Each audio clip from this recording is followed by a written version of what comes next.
22 सही 1/2 अंश का कोण बनाना है।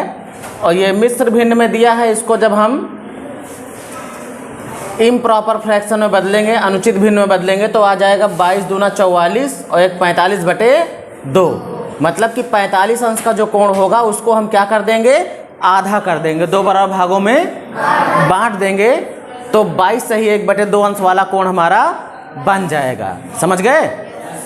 तो पहले हम 45 अंश का बनाएंगे और 45 अंश का बनाने के लिए पहले हमको 90 अंश का बनाना होगा। कितने अंश का? 90। जब 90 अंश का बन जाएगा तो 90 का आधा करेंगे तो बन जाएगा 45 अंश का, और 45 का फिर हम आधा कर देंगे तो ये 45/2 वाला हमारा बन जाएगा। तो कैसे बनेगा? सबसे पहले हम एक किरण खींच देंगे बिना नाप की, और इसका नाम मान लीजिए हमने रख दिया क्या, BC रख दिया। फिर B को केंद्र मानेंगे और प्रकार की नोक रखेंगे B पर और एक चाप लगा देंगे किसी भी त्रिज्या का। एक चाप लग गया। उसके बाद इस त्रिज्या को घटाना बढ़ाना नहीं है। मान लीजिए कि ये D पे कटा हुआ है और D को केंद्र मानेंगे, उसी त्रिज्या के चाप से एक चाप, ये मान लीजिए E पर काट रहा है, और उसी त्रिज्या से दूसरा चाप भी लगा देंगे, ये मान लीजिए F पे काट दिया। किस पे काट दिया? अब देखो, जब पहला चाप जो लगा है ये वाला, ये 60 अंश का कोण बनाता है, और फिर उसी त्रिज्या का जब दूसरा चाप लगा देते तो ये भी 60 का बना देगा।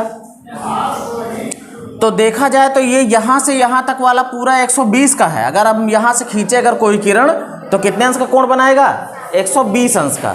लेकिन हमको चाहिए कितने का? 90 अंश का।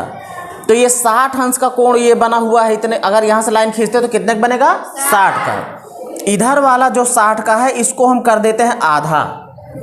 तो जब इसको आधा करेंगे तो 60 में आधा करोगे तो 30 मिलेगा ना, इधर भी 30 इधर भी 30, तो इधर का 30 और इधर का ये 60, 30 और 60 मिलके हो जाएगा 90 अंश का।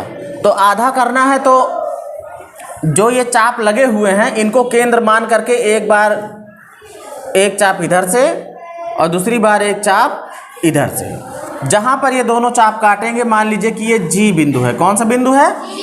G। और यहां से अब किरण को हम खींचेंगे तो ये हमारा कोण बनकर तैयार हो जाएगा कितने अंश का? 90 अंश का। अब जब 90 अंश का बन जाएगा तो हम 90 वाले को आधा करेंगे। क्या करेंगे? तो उससे हमें मिल जाएगा 45 अंश का।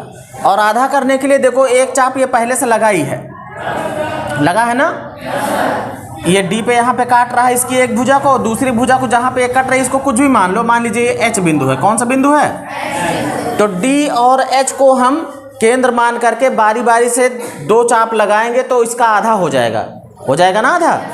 तो हम एक बार H से एक चाप और दूसरी बार D से भी दूसरा चाप, जहाँ पे दोनों काट रहे हैं मान लीजिए कि ये I बिंदु है। कौन सा? अब हम I बिंदु से होती हुई जब किरण खींचेंगे तो ये बन जाएगा कितने अंश का कोण? ये 90 का आधा हो जाएगा।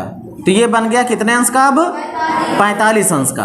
और 45 अंश को भी हम अगर 2 बराबर भागों में बांट दें, बात समझ रहे हो? तो 2 भाग में बटे कैसे भाई? एक चाप देखो ये पड़ा है पहले से ना, ये यहाँ पे D पे काटा है, इस वाली भुजा को भी देखो यहाँ से कट रहा है ना, ये मान लो कि ये हो गया J बिंदु। कौन सा बिंदु? ये जो E वाला है ये इस वाले के लिए था, ये E है ना, तो ये J बिंदु है और इधर ये D बिंदु है। J और D को केंद्र मान करके एक चाप और फिर D को मान करके दूसरा चाप, जहां पे ये दोनों काट रहे हैं मान लीजिए ये K बिंदु है। कौन सा बिंदु है? तो जब इसको खींचेंगे तो ये जो किरण जा रही है ये 45 को भी 2 बराबर भागों में बांट रही है। तो ये जो हमको मिलेगा ये मिलेगा 22.5 अंश का। कितने अंश का? 22 सही 1/2 अंश का। ठीक है।